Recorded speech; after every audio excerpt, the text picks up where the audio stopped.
उत्तराखंड की शिक्षा नगरी कहे जाने वाले रुड़की शहर में घूम रहे थे फर्जी इनकम टैक्स ऑफिसर, लेकिन पुलिस ने मुस्तैदी दिखाई और इनको धर दबोचा। 20 लाख की ठगी कर फरार होना चाह रहे थे ये फर्जी इनकम टैक्स ऑफिसर, और किस प्रकार से पुलिस ने इनको धर दबोचा, देखिए क्या कहा हरिद्वार एसएसपी ने। नमस्कार, मेरा नाम है अमित कुमार शर्मा और आप देख रहे हैं उत्तराखंड जनमंच। एक फिल्म आई थी जिसमें एक फर्जी इनकम टैक्स ऑफिसर स्पेशल 26 के नाम से जो थी, आज ऐसा ही मामला रुड़की शहर में हुआ है। लेकिन उत्तराखंड पुलिस ने बड़ी मुस्तैदी दिखाई और उन जो इनका फर्जी इनकम टैक्स ऑफिसर बन के आए थे उनको धर दबोचा। 2 की गिरफ्तारी हुई है और आज गंगनहर कोतवाली में एसएसपी हरिद्वार ने बताया कि किस प्रकार से उन्होंने इस घटना को अंजाम दिया और 20 लाख रुपए की किस प्रकार से उन्होंने ठगी की। रुड़की शहर शिक्षा नगरी में ये हो क्या रहा है, इस प्रकार के अपराध क्यों हो रहे हैं, लेकिन एसएसपी साहब ने भरोसा दिलाया कि इस प्रकार के अपराध आगे नहीं होंगे। इनकम टैक्स ऑफिसर बन के मेरे पास आए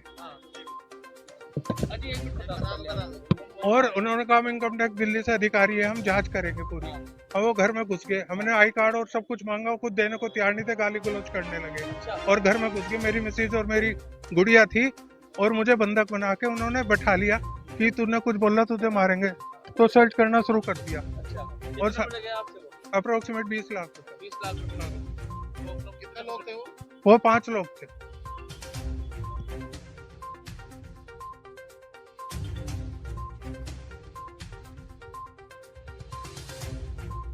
8 तारीख को एक मुकदमा दर्ज कराया गया था। लोकल व्यापारी हैं जैन साहब, उनके द्वारा बताया गया कि उनके यहाँ 7 लोग करीब आए थे, 6-7 लोग, और जो इनकम टैक्स अधिकारी बनकर उनके 20 लाख रुपए कैश जो है लेके गए हैं। चूँकि उनको शुरू में ऐसा लगा कि शायद ये सही में कोई इनकम टैक्स की रेट पड़ी, तो उन्होंने उनको साथ कोऑपरेट किया और जो भी एक पुलिस इनकम टैक्स अधिकारी जिस तरह से डिमांड करते हैं, जिस तरह से फ़र्द बनाते हैं या चेक करते हैं, उस हिसाब से उन्होंने भी एक व्यापारी होते हुए कोऑपरेट किया। लेकिन जब बाद में इनको शक हुआ, अपने सोर्सेज से जानकारी करी, तो पता चला कि ऐसा कोई भी इनकम टैक्स की रेट उनके यहाँ पर नहीं हुई थी, जिस पर उन्होंने आके थाने पर बाद में उसमें मुकदमा दर्ज कराया। तो चूंकि एक संवेदनशील प्रकरण था, एक व्यापारी हमारे उनके साथ हुआ और ऐसा कोई गैंग जो सक्रिय था वो अन्य व्यापारियों के साथ भी ऐसा ना करे, इसलिए एक टीम बनाई गई थी। इसमें हमारी लोकल जो हमारी रुड़की CIO और थाने की टीम बनाई गई थी और इसके बाद इन्होंने अपने प्रयासों से जो भी जानकारी मिली, इस पर 2 लोग को अभी इसमें गिरफ्तार किया है। इसमें एक का नाम सलमान है और दूसरा जो है वो धीरज है। धीरज जो है लोरी गाजियाबाद का रहने वाला, सलमान मुजफ्फरनगर रहने वाला है। इनके द्वारा अपने यहाँ पर 3 साथियों और अन्य 4 साथी जो बाहर से बुलाए थे, 2 गाड़ियों में यहाँ पर विक्टिम के यहाँ पहुँचे और पूरी एक फिल्म की जो कहते हैं इनकम टैक्स अधिकारी बनकर पूरा इन्होंने इस पर ड्रामा करके 20 लाख रुपए लेके चले गए थे। इनके अन्य साथियों के बारे में भी जानकारी मिल गई है।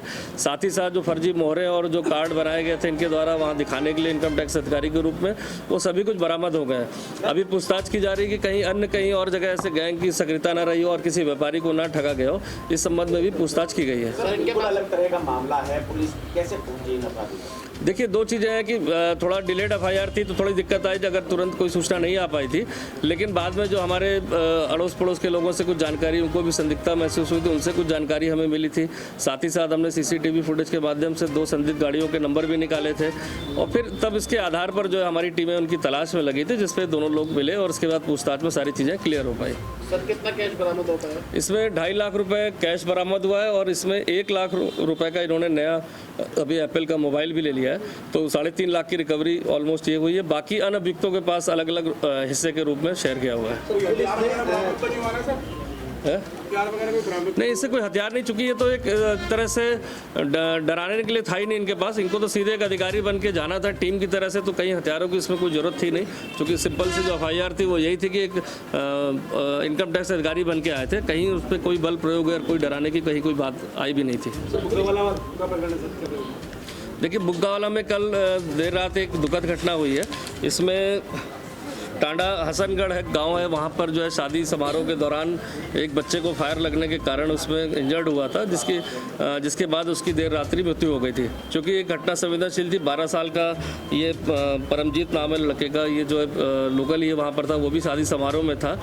तो देर रात्रि टीमों ने पहुंचकर वहाँ पर हमारे जो अधिकारीगण हैं पूरी पूछताछ करी है और आज जो है अभी उसकी पहचान भी कर ली गई थी कि कौन व्यक्ति है जिसके द्वारा इस तरह की घटना हुई शराब के नशे में। इसका नाम है श्रवण कुमार, ये भी वही टांडा हसन आजमगढ़ का रहने वाला है और इसे 315 बोर का तमंचा बरामद हो गया जिससे फायर हुआ था। इसके द्वारा अभी ये पूछताछ से बताया गया कि अत्यधिक नशे में था और इसको ध्यान नहीं रहा, उससे गलती से या इसके फायर करने के चक्कर में इससे गलत चल गई गोली और बच्चे को लग गई थी जिससे उसकी मृत्यु हो गई है। नेचुरल सी बात है, 315 बोर का तमंचा था, अवैध था, उसके संबंध में पूछा गया है। उसने यही बताया कि ये गांव में इस तरह के हम रख लेते हैं, लेकिन कोई आपराधिक वारदात के लिए उस तमंचे को नहीं लाया था, वो पहले से पूर्व में रखा हुआ था और शादी समारोह में नशे की उसमें उसने फायर कर दिया। सर, ये जो पटाखे वाला मामला हुआ रुड़की हुई, इस मामले में आपने छापेमारी भी करी, लेकिन 20 साल से वो पटाखा कारोबारी वहाँ पर पटाखों का अवैध कारोबार करता। क्या पुलिस को सूचना नहीं थी, LIU को सूचना नहीं थी इस बात की? सर देखिए, एक चीज़ मैं स्पष्ट करना चाहूँगा कि कुछ ऐसे व्यापार होते हैं जो जैसे त्यौहार आते हैं तब उनको लाइसेंस निर्गत किए जाते हैं, चाहे पटाखे बेचने के लिए हो चाहे भंडारण के लिए हो, और कुछ लोग के पास परमानेंट लाइसेंस दिए जाते हैं। क्योंकि ये बात सही है आपकी कि 15-20 साल से वहाँ पर स्टोरेज था, लेकिन जब मौके का हमने निरीक्षण किया तो वहाँ के स्थानीय लोगों को भी इस बारे में जानकारी थी और पूछने पर ये भी बताया कि आपने पूर्व में ऐसी कोई शिकायत क्यों नहीं करी। तो आपसदारी के कारण लोग शिकायत नहीं करते हैं, एक मोहल्ले में रहते हैं या कोई रिश्तेदारी नातेदारी भी जुड़ जाती है तो नहीं की गई। तो कहीं ना कहीं मैं मानता हूँ कि स्टोरेज सी यहाँ पर इतने सालों से था, जानकारी नहीं मिल पाई। लेकिन हाँ, अब एक घटना हुई है तो कहीं ना कहीं प्रशासन हम और पुलिस भी इसमें कार्रवाई कर रही। कल भी एक इसमें रिकवरी की गई है पटाखा जो इस तरह से अवैध रूप से रखे थे विस्फोटक अधिनियम में। पूरे हरिद्वार में बताया गया कि इस तरह से जहाँ भी कोई अवैध भंडारण हो या कोई कर रहा हो उस पर कार्रवाई की जाए जिससे भविष्य में ऐसी पुनरावृत्ति ना हो पाए। सर, पिछले वर्ष ऐसी FBI घटनाएं हो रही है, उसके बारे में कुछ कहेंगे सर?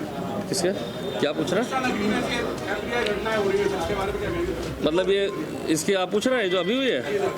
देखिए, मैं ये खुद कह रहा हूँ कि एक व्यवसाय से जुड़ा हुआ ये मैटर है। इसमें कहीं ना कहीं जब एक त्यौहार कोई निपट जाता है उससे बच जाते हैं, पटाखे बच जाते हैं, तो वो कहीं ना कहीं लोग अपने घरों में या अन्यत्र जगह स्टोर कर लेते हैं, रख लेते हैं उसे और किसी तीस और वे बेच देते हैं। नहीं तो जो घूम रहे हैं तो अब उनको पकड़ा ही जाएगा। अगर कोई वारदात करते हैं तो नेचुरल सी बात उनको एक विधिक रूप से जो कार्रवाई होती है वही की जा सकती है। पिछले वर्ष जो है सर, पिछले वर्ष एक रह गए अभी सुन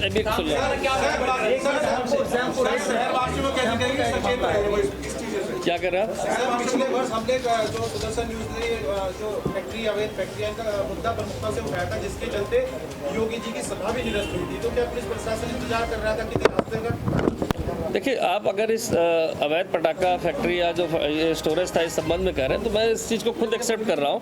कहीं ना कहीं एक बड़ी दुखद घटना हुई है और अगर ये सूचना समय से आ जाती या पहले से स्थानीय लोगों द्वारा जो सामने खुद रहते हैं उनको खुद पता था कि यहाँ ऐसा काम होता है लेकिन नहीं बताया गया, तो कहीं ना कहीं स्थानीय लोग की अगर सूचना आती है तो उस पर हमारा ऐसा नहीं कि उसको हम कोई दबा के बैठ जाएंगे, उस पर रिएक्शन नहीं होगा। हाँ, अगर पुलिस थाने स्तर से कोई इसको नहीं कार्रवाई कर रहा है तो वो भी एक जाँच का विषय जो मैंने एसपी देहात को बता रखा है कि इसमें जरूर जाँच करेंगे कि कब कब शिकायत दी गई या थाने में क्या कभी इस तरह की शिकायतें प्राप्त हुई हैं पूर्व में जो अवैध पटाखे भंडारण को लेकर की गई। अगर की गई तो उसमें थाना स्तर से क्या सत्यापन और कार्रवाई की गई है, ये जांच रिपोर्ट के लिए मैंने इनको निर्देश दे दिए। सर, एक बड़े कारोबारी है जो पटाखे की जिनका लाइसेंस कहीं होता है लेकिन अवैध भंडारण करते हैं। जब ये घटना घटी उसके बाद उन्होंने अपने गोदाम खाली कराया, जब हमने भी ग्राउंड जीरो पे जाके उस पर कवर किया और उस पर हमने फोन पे बात की तो उन्होंने कहा कि के पास जितना बारूद है चाहे कि रुड़की उड़वा लीजिएगा और ऐसा बारूद दे दूंगा 2 करोड़ तक आवाज़ करेगा और मेरा गोदाम नेहरू स्टेडियम के पीछे है। और उसने पूरा बताया, बाकायदा उसने वहाँ की वीडियोग्राफी भी भेजी है क्योंकि उसको झांसा दिया गया था खरीदने का, क्योंकि सजग पत्रकारिता करता है सुदर्शन न्यूज, जिसके चलते और लगा कि इस पर कार्रवाई होगी। लेकिन अभी भी वो जो है एक लाइसेंस का हवाला देकर खुलेआम घूम रहा है। उसका कहना ये है कि मेरे पास लाइसेंस है, जबकि लाइसेंस उस मात्रा में नहीं है जिस मात्रा में उसके पास पटाखे है जो भी उसके पास उसके आइटम। देखिए, जो जिले में लाइसेंसी है उसकी सूची हमने मंगा ली है, प्रशासन से ले भी ली है जितने उसको लाइसेंस निर्गत हुए हैं और जो लाइसेंस निर्गत हुए उनकी शर्तें होती हैं, उन शर्तों का पालन कर रहे हैं कि नहीं कर रहे हैं। इसमें जो हमारे चीफ फायर अधिकारी होते हैं उनको डिप्यूट कर दिया गया कि आप जो लाइसेंस निर्गत किए गए प्रशासन की तरफ से मौके पर जाकर फायर सेफ्टी नॉर्म्स को फिर से चेक करेंगे, साथ ही साथ क्या भंडारण उतनी क्वान्टिटी में है कि ज़्यादा है, अगर ज़्यादा है तो उस पर सील करने की कार्रवाई करेंगे। तो ये प्रक्रिया स्टार्ट कर दी गई है। देखिए, शहरवासी क्षेत्रवासी जितनी ज़्यादा सूचना अगर पुलिस से शेयर करेंगे तो वो हमारे लिए कार्रवाई करने में ज़्यादा आसानी होगी। बाकी पुलिस का काम अपना है, खुद से भी करना चाहिए, लेकिन संदेश यही है कि ये पब्लिक पुलिस के मिलकर अगर पब्लिक को कोई जानकारी मिलती है गलत कोई काम हो रहा है, अगर वो देते हैं उनका नाम भी गोपनीय रखेंगे और कार्रवाई भी करेंगे। हाँ, अब इसमें कर लेते हैं शामपुर में। धन्यवाद सर। ठीक।